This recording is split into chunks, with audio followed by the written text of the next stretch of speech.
독일 매체에서 5년간 세상과 단절해 살았던 독일 할머니의 사연이 전해져 난리가 났는데요. 과연 할머니에게는 어떤 일이 있었던 걸까요?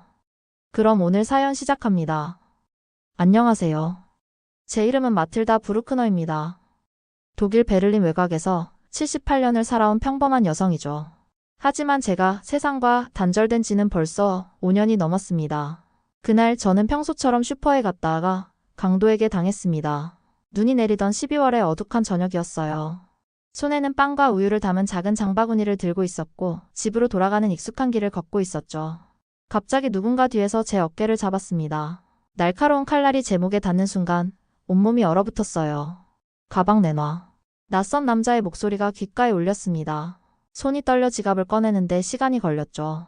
그는 제 머리를 세게 쳤고 정신을 잃기 직전 마지막으로 본 것은 물기 어린 아스팔트였습니다. 그 이후로 저는 문을 열지 않았습니다. 가방과 지갑은 그저 물건에 불과했지만 제 마음속 안전함은 산산조각 났어요. 처음엔 며칠만 집에 있으려 했습니다. 하지만 며칠이 일주일이 되고 일주일이 한 달이 되었죠.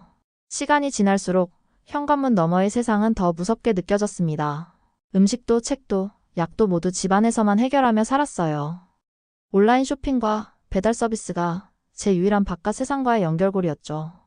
가끔 배달원이 문 앞에 물건을 놓고 가면 저는 그가 완전히 사라진 후에야 살금살금 문을 열었습니다. 마치 밖에서 누군가 저를 노리고 있는 것 같았거든요. 아침에 눈을 뜨면 커튼을 치고 텔레비전만 틀었습니다. 독일 뉴스에서는 매일 범죄와 사고 소식이 쏟아졌고 그럴수록 저는 더 깊이 이불 속으로 숨었죠. 한때 좋아하던 베를린 공원 산책, 이웃과의 차 한잔, 빵집에서 맛던 갓 구운 빵 냄새. 모든 것이 기억 속으로 멀어져 갔습니다. 제 유일한 위안은 손녀 한나와의 영상통화였어요. 한나는 대학에서 국제학을 공부하는 밝고 활기찬 아이였습니다. 가끔 저에게 할머니 밖에 나가보세요. 세상은 달라졌어요 라고 말했지만 저는 고개만 저었죠. 세상이 달라졌다는 건 알았습니다. 더 위험해졌다고 생각했으니까요. 그날 제 휴대폰이 울렸습니다. 화면 속 한나는 평소와 달리 들떠 보였어요. 낯선 배경, 화려한 네온사인, 그리고 분주히 오가는 사람들이 보였죠. 할머니 보세요. 저 여기 서울이에요. 한나가 환하게 웃으며 말했습니다. 교환학생으로 한국에 가게 됐다는 얘기는 들었지만 막상 그곳에 도착한 모습을 보니 마음이 복잡했어요. 한나는 매일 새로운 경험을 들려주었습니다. 늦은 밤에도 안전하게 다닐 수 있는 거리, 빠른 배달 서비스, 친절한 사람들. 제게는 동화 같은 이야기였죠. 그러던 어느 날 한나가 말했습니다. 할머니 잠시 한국에 와보지 않으실래요? 처음에는 농담으로 들었습니다. 제가 어떻게 5년간 집 밖으로 나가지 않은 사람이 비행기를 타고 낯선 나라를 방문할 수 있겠어요? 하지만 한나의 눈빛이 진지했어요. 할머니, 제가 할머니를 돌볼게요. 여기는 정말 안전해요.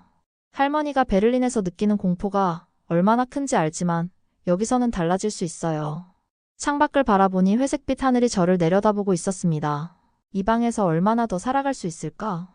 그렇게 시간이 멈춘 채 살아가는 저에게 어쩌면 이것이 마지막 기회일지도 모른다는 생각이 들었습니다. 손녀 한나는 한국에서 교환학생으로 지내고 있었어요. 매주 영상통화로 그 아이의 생활을 조금씩 엿보았습니다. 한나의 머리 뒤로 보이는 서울의 야경은 마치 별이 내려앉은 듯했죠. 처음엔 그저 예쁜 배경 정도로만 생각했습니다. 할머니, 여긴 정말 놀라워요. 밤에도 안 무섭고 필요한 건 그냥 시키면 돼요. 한나의 목소리에는 흥분이 가득했습니다. 화면 속에서 그 아이는 밝고 당당했죠. 마치 다른 세계에서 살고 있는 것 같았어요. 밤 12시에 혼자 돌아다녀도 아무도 쳐다보지 않아요. 핸드폰만 있으면 음식, 생활용품, 심지어 약까지 배달돼요. 할머니도 여기 오시면 좋아하실 거예요. 한나의 말을 들으며 저는 의심스러운 표정을 지었습니다. 독일에서도 배달 서비스는 있었지만 정확하지 않았고 종종 물건이 분실되기도 했죠. 게다가 배달원을 직접 대면해야 한다는 것도 저에게는 큰 부담이었습니다. 한나가 말하는 한국은 마치 상상 속 나라 같았어요. 할머니, 제가 티켓 예매해드릴게요. 딱 2주만 머물다 가세요. 마음에 안 들면 바로 독일로 돌아가시면 돼요. 한나의 제안에 저는 처음엔 믿지 않았습니다. 5년간 집 밖을 나가지 않은 사람이 어떻게 낯선 나라까지 갈 수 있을까요? 하지만 그 아이의 새로운 세계를 한 번쯤은 보고 싶었어요. 내 인생에서 이런 기회가 또 있을까 싶었죠. 손가락으로 창틀의 먼지를 만지작거리며 생각했습니다. 이대로 평생을 살 수는 없을 것 같았어요. 티켓을 예매한 날 저는 밤새 잠을 이루지 못했습니다. 가슴이 두근거리고 숨이 가빠졌죠. 이렇게 집 밖을 나가도 괜찮을까? 비행기 안에서 누가 나를 해치면 어떡하지? 수많은 걱정이 머릿속을 맴돌았어요. 여권을 찾는 일도 쉽지 않았습니다. 서랍 깊숙이 처박혀 있던 여권은 먼지투성이었죠. 마지막으로 사용한 게 언제였는지도 기억나지 않았어요. 여권 사진 속 저는 지금과 너무 달랐습니다. 자신감 넘치는 표정, 반듯한 자세. 그 모습이 낯설게 느껴졌어요. 짐을 꾸리면서 수많은 감정이 교차했습니다. 두려움, 설렘, 그리고 약간의 희망. 오랫동안 잊고 있던 감정들이 조금씩 되살아났죠. 옷장을 열어보니 대부분의 옷이 회색, 검은색, 어두운 갈색뿐이었습니다. 마치 제 마음을 반영하는 것 같았어요. 마지막으로 한나와 통화했을 때 그 아이는 눈물을 글썽이며 말했습니다. 할머니 정말 와주시는 거예요. 약속하셨으니까 꼭 오셔야 해요.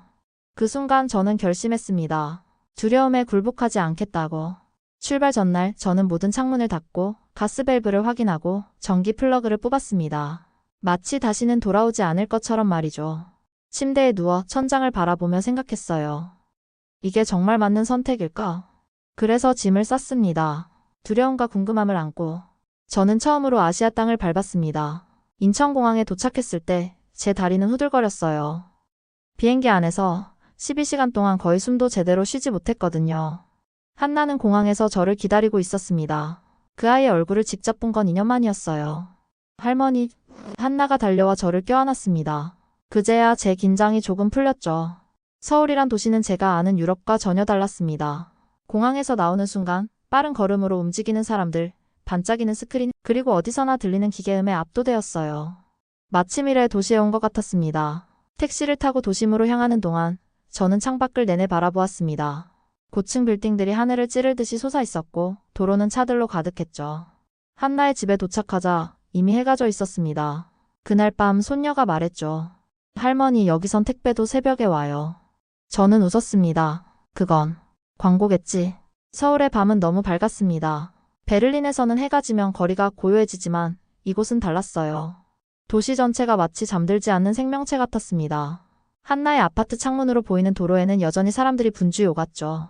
밤 10시가 넘었는데 여성들이 혼자 걸어다니고 있었어요. 베를린에서는 생각할 수도 없는 광경이었습니다. 그 모습이 충격이었죠. 한나는 제 표정을 보더니 웃으며 말했습니다. 할머니, 여기선 밤에 여자들이 걷는 게 정상이에요. 누구도 이상하게 생각하지 않아요. 믿기 어려웠습니다. 제가 강도를 당한 건 해가 진 직후였어요. 그 이후로 저는 어두워지기 시작하면 창문을 꼭꼭 닫고 이중으로 문을 잠그곤 했죠. 그런데 이곳 사람들은 방거리를 마치 나처럼 걸어다니고 있었습니다. 한나의 오피스텔은 작지만 모든 것이 갖춰진 공간이었어요. 할머니, 이건 디지털 도어락이에요. 비밀번호만 알면 열 수 있어요. 한나가 보여준 현관문 키패드를 보며 머리가 복잡해졌습니다. 독일의 집에서는 항상 열쇠를 사용했거든요. 이런 디지털 장치는 너무 낯설었어요. 손녀가 사는 오피스텔엔 현관이 2개고 건물마다 보안 시스템이 있었어요. 처음 건물에 들어갈 때부터 카드키로 출입구를 열어야 했고 엘리베이터도 카드를 찍어야 움직였습니다. 이 기계를 믿고 사람들이 안전하다고 느끼는 거니? 제 질문에 한나는 고개를 끄덕였습니다. 할머니, 여긴 서로를 믿어요. 하지만 동시에 모든 걸 철저하게 관리해요. 혹시 모를 상황에 대비하는 거죠. 한나의 설명이 제 귀에 들어왔지만 아직 마음속에는 의문이 남아있었습니다. 밤 11시 한나는 휴대폰을 들고 무언가를 주문했어요. 할머니, 배고프시죠? 치킨 시켰어요. 저는 깜짝 놀랐습니다. 이 시간에? 배달이 오겠니? 한나는 자신감 있게 웃었죠. 30분 안에 올 거예요. 정확히 25분 후 초인종이 울렸습니다. 저는 깜짝 놀라 소파에서 벌떡 일어났어요. 한나는 태연하게 인터폰을 받더니 네, 문 앞에 놓아주세요 라고 말했습니다. 잠시 후 다시 초인종이 울렸고 한나는 문을 열었어요. 문 앞에는 따뜻한 치킨 상자가 놓여 있었습니다. 이게 가능한 일이야? 저는 믿을 수 없다는 듯 중얼거렸습니다. 밤늦게 음식을 시켰는데 이렇게 빨리 배달이 오다니. 게다가 배달원과 직접 마주치지 않아도 된다는 점이 저에게는 큰 안도감을 주었어요. 한나와 치킨을 먹으며 창밖을 바라보았습니다. 서울의 야경은 마치 별들이 지상으로 내려앉은 것 같았어요. 그리고 무엇보다 모든 게 너무 조용했어요. 베를린에서는 밤이면 종종 소리치는 사람들, 경적 소리, 때로는 싸움 소리가 들렸지만 이곳은 달랐습니다. 저기 봐요, 할머니. 한나가 창문을 가리켰어요. 멀리 편의점이 보였고 그 앞에는 젊은 여성이 홀로 음료수를 마시고 있었습니다. 아무도 그녀를 귀찮게 하지 않았고 그녀도 아무런 경계심 없이 휴대폰을 보고 있었어요. 욕실에 들어가 보니 모든 것이 자동화되어 있었습니다. 변기에는 버튼이 여러 개 있었고 세면대에 수도꼭지는 손을 대면 자동으로 물이 나왔어요. 샤워실의 온도 조절 장치도 디지털이었습니다. 저는 한참을 들여다보다가 한나를 불러 사용법을 물어봐야 했죠. 침대에 누워 천장을 바라보며 생각했습니다. 이곳은 마치 다른 행성 같아. 같은 지구인데 그날 밤 저는 창밖을 보며 중얼거렸죠. 이상한 나라야. 잠들기 전 한나는 내일의 계획을 설명해 주었습니다. 할머니, 내일은 제가 수업이 있어서 오전에 잠깐 나가야 해요. 필요한 건 모두 냉장고에 있고 뭐든 필요하시면 전화하세요. 저는 걱정스러운 표정을 짓자 한나가 덧붙였습니다. 걱정 마세요. 아침에 제가 필요한 것들 몇 가지 주문해 놓을게요. 새벽에 도착할 거예요. 새벽에? 그게 무슨 말이니? 제 질문에 한나는 미소 지었습니다. 할머니, 여기서는 밤사이에도 물건이 배달돼요. 내일 아침에 일어나시면 문 앞에 있을 거예요. 믿기지 않았지만 피곤함에 더 이상 질문하지 않고 잠자리에 들었습니다. 생소한 환경에서 쉽게 잠들기 어려웠지만 긴 비행 후의 피로가 곧 저를 깊은 잠에 빠져들게 했어요. 다음날 새벽 5시, 휴대폰에서 삑 소리가 났습니다. 평소에는 7시까지 깨어나지 않는 제가 놀라서 벌떡 일어났어요. 화면을 보니 알림이 와 있었습니다. 배송 완료, 문 앞에 물건이 도착했습니다. 전날 밤 손녀가 간단히 생필품을 주문한 거였죠. 설마 벌써 왔다고? 저는 중얼거리며 침대에서 일어났습니다. 한나는 아직 깊이 잠들어 있었어요. 조심스럽게 현관으로 향했고 문을 열기 전에 잠시 망설였습니다. 독일에서는 절대 이런 시간에 문을 열지 않았거든요. 용기를 내어 문을 열어보니 정확히 포장된 상자와 함께 배송 완료 시간까지 찍힌 사진이 들어있었습니다. 459 정확히 도착. 그 순간 말문이 막혔습니다. 밤중에 누군가 이렇게 정확하게 물건을 가져다 놓았다니. 상자를 들고 들어와 주방 탁자에 올려놓았습니다. 열어보니 아침 식사용 빵, 우유, 과일, 그리고 간단한 생활용품들이 있었어요. 모두 깔끔하게 포장되어 있었고 냉장 보관이 필요한 것들은 아이스팩까지 함께 있었습니다. 창밖을 보니 아직 어두웠어요. 서울의 새벽은 조용했지만 이미 일하는 사람들이 있다는 사실이 놀라웠습니다. 이 시간에 누군가 택배를 배달하고 있다니. 세상은 저 없이도 이렇게 빠르게, 아니 정확하게 움직이고 있었어요. 커피를 끓이며 생각에 잠겼습니다.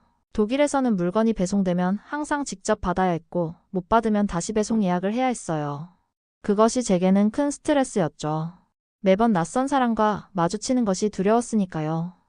하지만 여기 한국에서는 아무도 저를 귀찮게 하지 않았습니다. 그저 필요한 것을 받기만 하면 됐어요. 이런 시스템이라면 어쩌면 제가 독일에서도 좀 더 편안하게 살 수 있지 않았을까 하는 생각이 들었습니다. 한나가 일어났을 때 저는 이미 테이블에 아침 식사를 차려놓고 있었어요. 할머니, 벌써 일어나셨어요? 택배 봤어요? 한나의 질문에 저는 고개를 끄덕였습니다. 정말 새벽에 왔더구나. 믿기지 않아. 한나는 웃으며 자리에 앉았습니다. 할머니, 여기서는 이게 일상이에요. 사람들은 자기 시간을 중요하게 생각해요. 물건을 받기 위해 하루 종일 집에 있을 필요가 없죠. 아침을 먹으며 한나는 오늘의 일정을 설명했습니다. 할머니, 제가 이 시간 후에 수업이 있어요. 그동안 쉬고 계세요. 돌아오면 서울 구경시켜드릴게요. 한나가 나간 후 저는 조용히 아파트를 둘러보았습니다. 작지만 모든 것이 효율적으로 배치되어 있었어요. 창밖으로 보이는 서울의 모습은 베를린과 너무 달랐습니다. 높은 빌딩들, 분주한 사람들, 그리고 어디서나 볼 수 있는 편의점들. 베를린에서는 제가 항상 경계하고 두려워했던 세상이 이곳에서는 마치 거대한 기계처럼 정확하게 돌아가고 있었습니다. 그리고 그 안에서 사람들은 안전하게 살아가고 있었어요. 휴대폰을 집어들고 사진을 찍었습니다. 창밖으로 보이는 서울의 풍경, 그리고 아침에 도착한 택배 상자까지. 독일에 있는 오랜 친구 에바에게 보내고 싶었어요. 에바도 저처럼 집에만 있었거든요. 문자를 보내며 썼습니다. 여기는 마치 다른 세계야. 사람들이 서로를 무서워하지 않아. 물건은 정확하게 배달되고 밤에도 거리를 걸을 수 있어.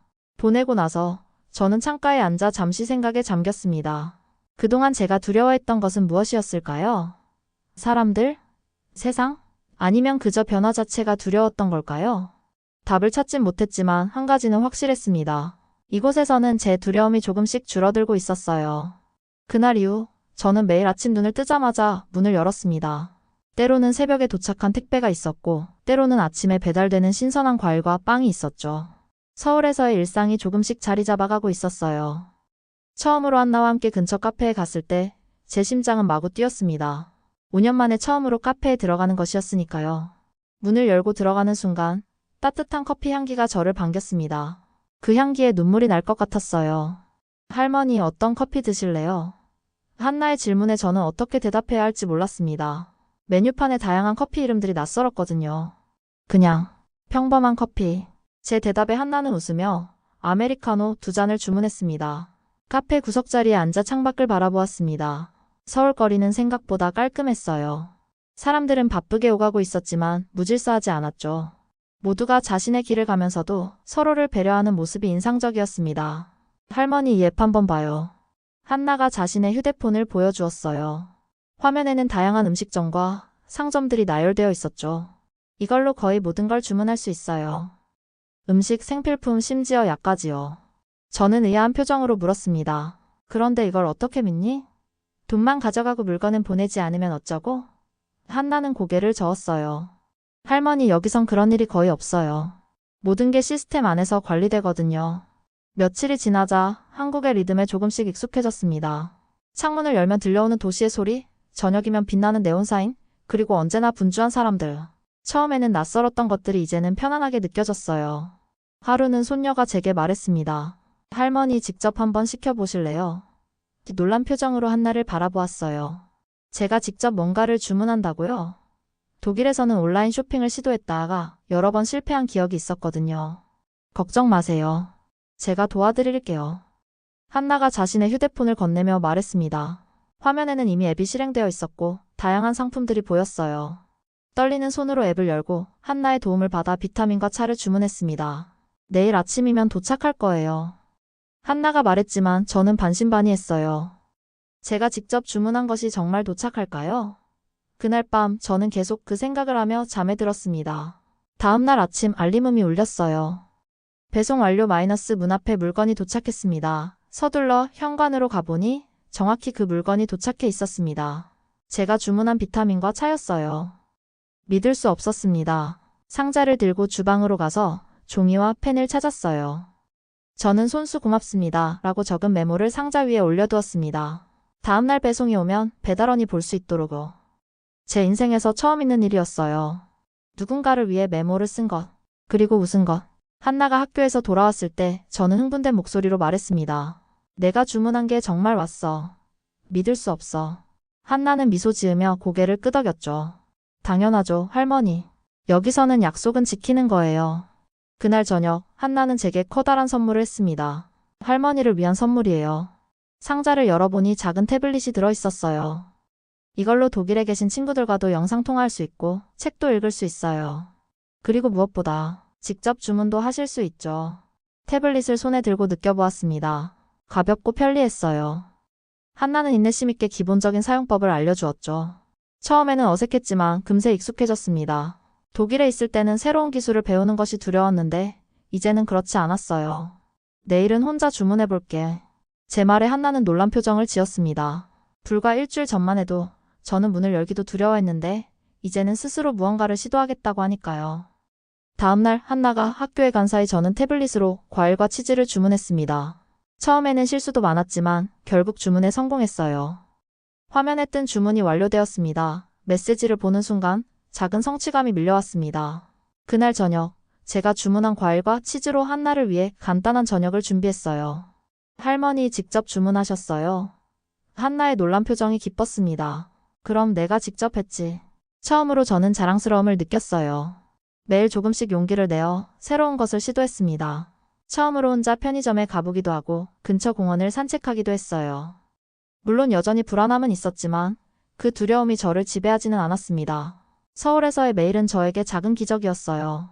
5년 동안 갇혀있던 제 마음이 조금씩 열리고 있었으니까요. 한 걸음 그리고 또 한 걸음.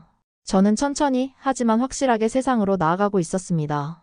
서울에서의 3주째 저는 이미 많은 것이 달라져 있었습니다. 예전처럼 뒤를 자주 돌아보지 않게 되었고 밤에도 창문을 활짝 열어두었어요. 가장 큰 변화는 제 표정이었습니다. 한나가 찍어준 사진을 보니 제 얼굴에 미소가 돌아와 있었어요. 어느 날 아침 한나는 제게 특별한 제안을 했습니다. 할머니, 오늘은 특별한 곳에 데려갈게요. 호기심이 생겼지만 더 묻지 않았어요. 한나를 믿었으니까요. 지하철을 타고 30분 정도 이동한 후 우리는 현대적인 건물 앞에 도착했습니다. 스마트 테크놀로지 체험관이라는 간판이 보였어요. 이게 뭐니? 제 질문에 한나는 웃으며 대답했습니다. 할머니가 경험하고 계신 모든 것의 중심이에요. 체험관에 들어서자 다양한 기술들이 전시되어 있었습니다. 무인 배송 시스템, 스마트홈 기술, 인공지능 비서 등. 한나는 저에게 하나하나 설명해 주었어요. 이건 무인 배송 로봇이에요. 할머니가 받으시는 새벽 배송도 이런 시스템으로 관리돼요. 한나의 설명을 들으며 생각했습니다. 제가 매일 아침 받는 상자들이 이런 복잡한 기술로 움직이고 있었다니. 여기 보세요, 할머니. 한나가 큰 스크린을 가리켰습니다. 화면에는 실시간으로 움직이는 배송 차량들이 표시되어 있었어요. 이건 실시간 배송 추적 시스템이에요. 주문한 물건이 어디에 있는지 정확히 알 수 있죠. 저는 놀라움을 감추지 못했습니다. 이렇게 모든 게 연결되어 있다니. 한나는 고개를 끄덕였어요. 그래서 모든 게 정확하고 빠른 거예요. 다음으로 우리는 스마트홈 체험존으로 이동했습니다. 침대에서 일어나지 않고도 커튼을 열고 커피를 내리고 온도를 조절할 수 있는 시스템이 전시되어 있었어요. 독일에도 이런 기술이 있을까? 제 질문에 한나는 고개를 끄덕였습니다. 있긴 하지만 아직 이렇게 일상화되진 않았어요. 한국은 새로운 기술을 받아들이는 속도가 매우 빠르거든요. 체험관의 가장 인상적인 부분은 시니어 케어 존이었습니다. 노인들을 위한 다양한 기술들이 전시되어 있었어요. 약 복용을 알려주는 스마트 약통, 건강 상태를 모니터링하는 시계, 그리고 외로움을 덜어주는 인공지능 반려 로봇까지. 이건 정말 필요한 것 같구나. 저는 중얼거렸습니다. 독일에 계신 제 또래 친구들 중 많은 분들이 혼자 살고 계셨거든요. 이런 기술이 있다면 훨씬 편안하게 지낼 수 있을 텐데. 손녀는 배달 앱, 배송 앱, 실시간 위치 추적까지 다 보여주었어요. 할머니, 이건 단순히 빠른 게 아니에요. 사람이 더 편해지기 위해서 기술이 사람 쪽으로 다가간 거예요. 그 말을 듣고 저는 가슴이 먹먹해졌습니다. 그래요. 이건 단순한 물건의 이동이 아니라 고립된 누군가에게 다가가는 따뜻한 손길이었어요. 체험관을 나오면서 한나는 제게 물었습니다. 할머니 어떠셨어요? 저는 잠시 생각에 잠겼다가 대답했어요. 놀랍구나. 내가 지금까지 얼마나 세상과 단절되어 있었는지 깨달았어. 카페에 앉아 차를 마시며 한나에게 물었습니다. 이런 기술들이 발전하면 사람들은 더 외로워지지 않을까? 모든 걸 기계가 해주니까. 한나는 고개를 저었어요. 오히려 반대예요, 할머니. 이런 기술 덕분에 사람들은 필수적인 일에 시간을 쓰지 않고 정말 중요한 관계에 집중할 수 있게 됐어요.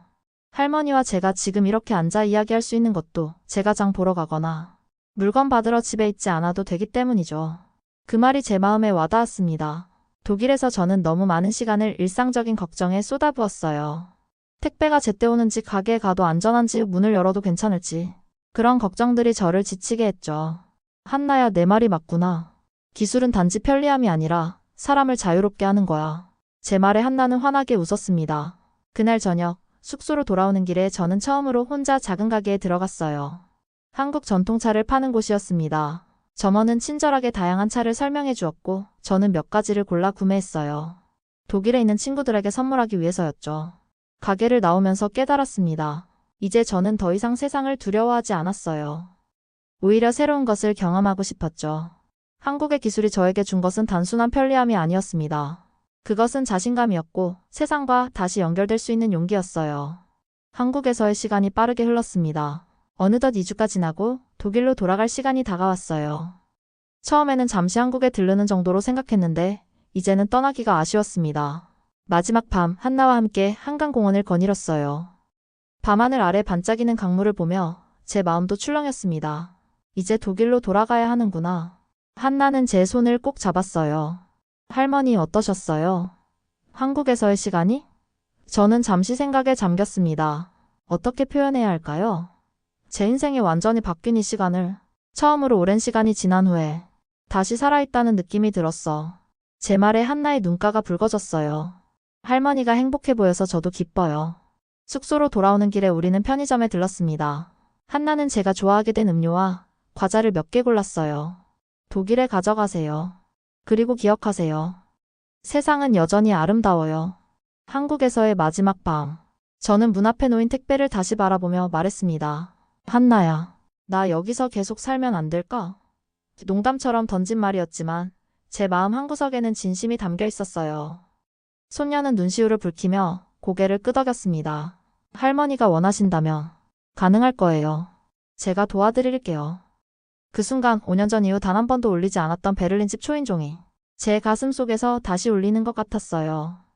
그날 밤 저는 잠들지 못했습니다. 창밖으로 보이는 서울의 야경을 바라보며 생각했어요. 독일로 돌아가면 다시 예전의 제가 될까? 문을 닫고 창문을 잠그고 세상과 단절된 채 살게 될까? 아침이 밝았고 공항으로 향하는 택시 안에서 저는 결심했습니다. 한나야, 나 결정했어. 한나는 호기심 어린 눈으로 저를 바라보았어요. 독일에 돌아가서 짐을 정리할게. 그리고 다시 한국에 올 거야. 한나의 눈이 커졌습니다. 정말요? 할머니 장난하시는 거예요? 저는 고개를 저었어요. 아니, 진심이야. 여기서 느낀 이 자유로움을 포기하고 싶지 않아. 공항에서 한나와 작별 인사를 나눌 때 그것은 진짜 이별이 아니었습니다. 3주 후에 보자, 한나야. 한나는 환하게 웃으며 저를 꼭 안아주었어요. 기다릴게요, 할머니. 비행기를 타고 베를린으로 돌아가는 동안 저는 창밖의 구름을 바라보며 생각했습니다. 제가 정말 새로운 시작을 할 수 있을까? 78세의 나이에. 하지만 마음속 어딘가에서는 알고 있었어요. 이미 저는 변해 있다는 것을. 베를린 집에 도착하자 낯설게 느껴졌습니다. 5년 동안 갇혀있던 이 공간이 이제는 너무 좁고 어둡게 느껴졌어요.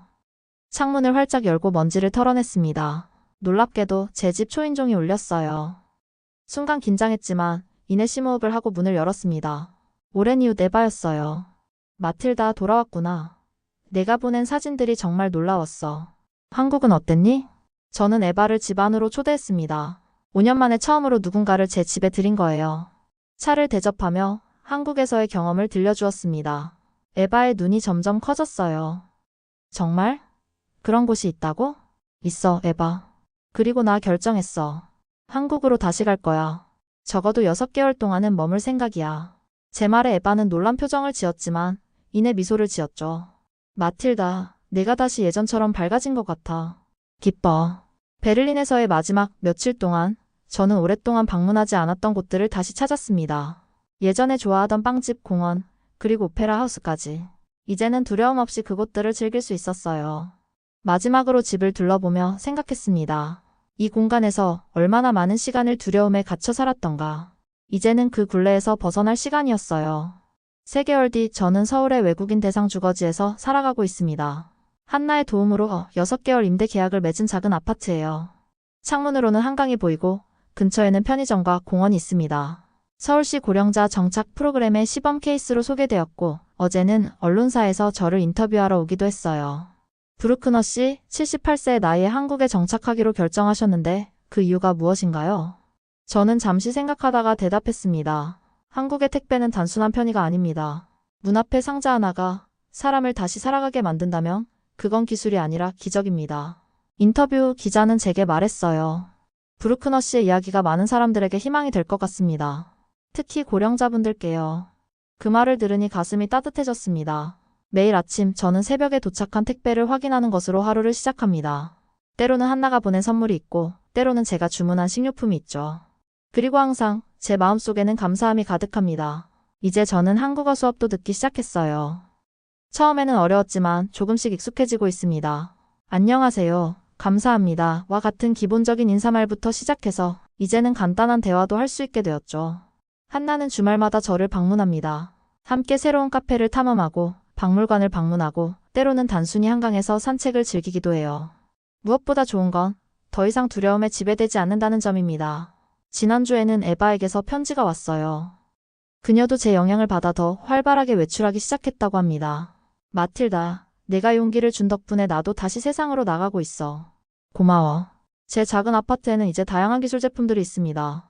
스마트 스피커로 음악을 듣고 태블릿으로 독일 친구들과 영상통화를 하고 스마트 냉장고는 제가 필요한 식품을 자동으로 주문해주죠. 이 모든 것이 제 일상을 더 편리하고 풍요롭게 만들어줍니다. 특히 좋아하는 것은 실버케어 앱이에요. 매일 아침 제 건강 상태를 확인하고 약 복용 시간을 알려주고 때로는 가벼운 운동도 추천해주죠. 독일에 있었다면 이런 서비스를 받을 수 있었을까요? 어느 날 길을 걷다가 저와 비슷한 연령대의 한국 할머니를 만났습니다. 그분은 영어를 조금 할 줄 알았고 우리는 근처 벤치에 앉아 이야기를 나누었어요. 한국이 좋으세요? 그분의 질문에 저는 환하게 웃으며 대답했습니다. 네, 정말 좋아요. 여기서 저는 다시 젊어진 것 같아요. 이제 저는 매주 그 할머니와 만나 함께 차를 마십니다. 언어는 달라도 우리의 웃음소리는 같았어요. 때로는 말보다 눈빛과 웃음이 더 많은 것을 전할 수 있다는 걸 깨달았습니다. 서울에서의 생활이 항상 쉬운 것은 아닙니다. 가끔은 문화 차이로 어려움을 겪기도 하고 언어 장벽으로 좌절할 때도 있어요. 하지만 그런 순간에도 저는 베를린의 어두운 아파트에 갇혀있던 나 자신을 떠올립니다. 그때보다 지금이 훨씬 자유롭고 행복하다는 것을 확실히 알 수 있죠. 어제는 처음으로 혼자서 지하철을 타고 명동에 다녀왔어요. 복잡한 지하철역에서 길을 잃을까 걱정했지만 친절한 영무원이 도와주었습니다. 명동에서 쇼핑도 하고 맛있는 음식도 먹었죠. 5년 전에 저라면 상상도 할 수 없었던 일입니다. 가끔 사람들이 묻습니다. 왜 하필 한국인가요? 저는 항상 같은 대답을 합니다. 여기서 저는 안전함과 자유로움을 동시에 느꼈어요. 그것이 제게는 가장 중요했습니다. 앞으로의 계획을 물으면 저는 미소 짓습니다. 하루하루 살아가는 것, 그것이 제 계획이에요. 더 이상 과거의 두려움에 묶여있지 않고 미래의 불안에 시달리지 않으면서요. 우리는 매일 누군가를 기다립니다. 누군가는 사랑을, 누군가는 손길을, 누군가는 택배 상자를. 한국은 그 기다림의 시간을 가장 짧게 만드는 나라입니다. 그리고 때론 그 짧은 기다림이 인생을 다시 살아가게 만드는 기회가 되기도 하죠. 오늘 아침에도 문 앞에는 작은 상자가 놓여 있었습니다. 제가 좋아하는 차와 과일이 담긴 패키지였어요. 상자를 들고 창가에 앉아 차를 마시며 생각했습니다. 78년의 인생에서 가장 큰 모험을 한 것은 바로 지금이라는 사실이. 이제 저는 독일 친구들에게도 한국의 시스템을 설명해주곤 합니다. 여기서는 모든 것이 연결되어 있어. 사람과 사람, 사람과 물건, 사람과 정보. 그리고 그 연결이 단절된 사람들에게 다시 세상으로 나올 기회를 주지. 지난주에는 한국 노인복지센터를 방문했어요. 그곳에서 만난 한국 할머니들과 손짓 발짓으로 대화를 나누었습니다. 언어는 달라도 웃음은 같았어요. 그들에게 독일 전통 쿠키 레시피를 가르쳐드리고 저는 김치 담그는 법을 배웠죠. 한나는 제가 이렇게 적응하는 모습을 보며 놀란다고 합니다. 할머니, 베를린에서는 문도 안 여셨는데 이제는 한국 할머니들과 김치까지 담그시네요. 저는 웃으며 대답했어요. 사람은 변할 수 있어. 그리고 때로는 완전히 다른 환경이 그 변화를 돕기도 하지. 얼마 전 한 독일 방송국에서 제 이야기를 다큐멘터리로 만들고 싶다며 연락이 왔습니다. 외로움을 이긴 할머니의 새로운 도전이라는 제목으로요. 처음에는 망설였지만 제 이야기가 누군가에게 힘이 될 수 있다면 좋겠다는 생각에 승낙했어요. 촬영 중에 PD가 물었습니다. 한국의 어떤 점이 가장 마음에 드세요? 저는 잠시 생각하다 대답했습니다. 물론 편리한 배송 시스템도 좋지만 그보다 중요한 건 사람들의 마음이에요. 기술은 결국 사람이 만든 것이니까요. 한국인들의 함께라는 마음이 이런 시스템을 만들어낸 거죠. 이제 저는 한강공원에서 아침 운동을 하는 것이 일상이 되었습니다. 처음에는 혼자 걸었지만 이제는 몇몇 한국 할머니들과 함께 걷기도 해요. 그들은 저에게 한국어를, 저는 그들에게 독일어를 가르쳐주며 웃음꽃을 피웁니다. 저녁이면 태블릿으로 독일 친구들과 영상통화를 합니다. 에빠는 제 영향을 받아 자신도 여행을 계획 중이라고 해요. 마틸다, 내가 할 수 있다면 나도 할 수 있을 거야. 내년엔 나도 한국에 갈게. 물론 모든 날이 완벽하지는 않습니다. 가끔은 향수병도 느끼고 언어 장벽에 좌절할 때도 있어요. 하지만 그런 날에도 저는 문을 열고 세상을 맞이합니다. 더 이상 두려움에 갇혀있지 않으니까요. 얼마 전 한나가 물었습니다. 할머니, 독일로 돌아가고 싶은 생각은 없으세요? 저는 잠시 생각하다 대답했어요. 가끔은 생각나지. 하지만 내가 그리워하는 건 독일이 아니라 독일에서의 젊은 시절이야. 그건 어디로 가도 돌아오지 않아. 지금 여기서 나는 새로운 추억을 만들고 있어. 지금 제 아파트 벽에는 한국의 풍경 사진들로 가득합니다.